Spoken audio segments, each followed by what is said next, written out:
சரி okay, time ஆச்சு, நீங்கள்லாம் கிளம்புங்க. ம்.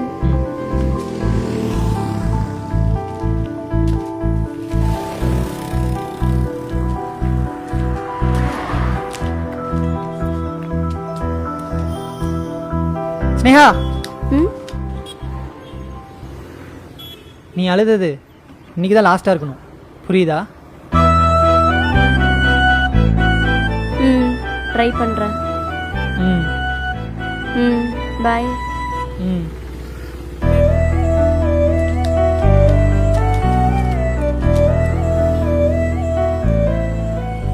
ஏன் மச்சான், நீ எத்தனை நாளைக்கு அப்படி ஒன் சைடாக லவ் பண்ணிட்டு இருக்க போற?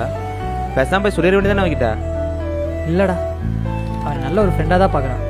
இப்போ போய் லவ் சொல்லி எங்கே என்கிட்ட பேசாமல் போயிட்டா என்னடா பண்ணுறது? அப்போ நீ கடைசி வரைக்கும் இப்படியா இரு மச்சான். எப்படியோ உனக்கு முன்னாடி தினேஷ் இவளை கரெக்ட் பண்ணிடுவான். அப்புறம் இவளே வந்து உங்ககிட்ட சொல்லுவா, சஞ்சய் நானும் தினேஷை லவ் பண்ணுறேன்டா, என் லவ்வுக்கு நீ தான் ஹெல்ப் பண்ணணும்னு. ஏன்னா நீ தான் அவளோட பெஸ்ட் ஃப்ரெண்ட் ஆச்சே. என்ன மச்சான் பயமுடுத்துற? பயம் இல்லடா, உண்மைதான் சொல்கிறேன். இங்கே பாரு, நீ வெயிட் பண்ணுற ஒவ்வொரு நாளும் ஒரு லவ்வுக்கு தான் டென்ஷன்.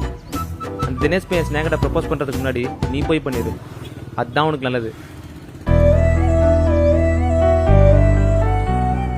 சரி ஓகே மச்சான், நாளைக்கு காலை மொதல் வேலையா ஸ்னேகாட்ட போய் ப்ரப்போஸ் பண்ணுறேன்டா.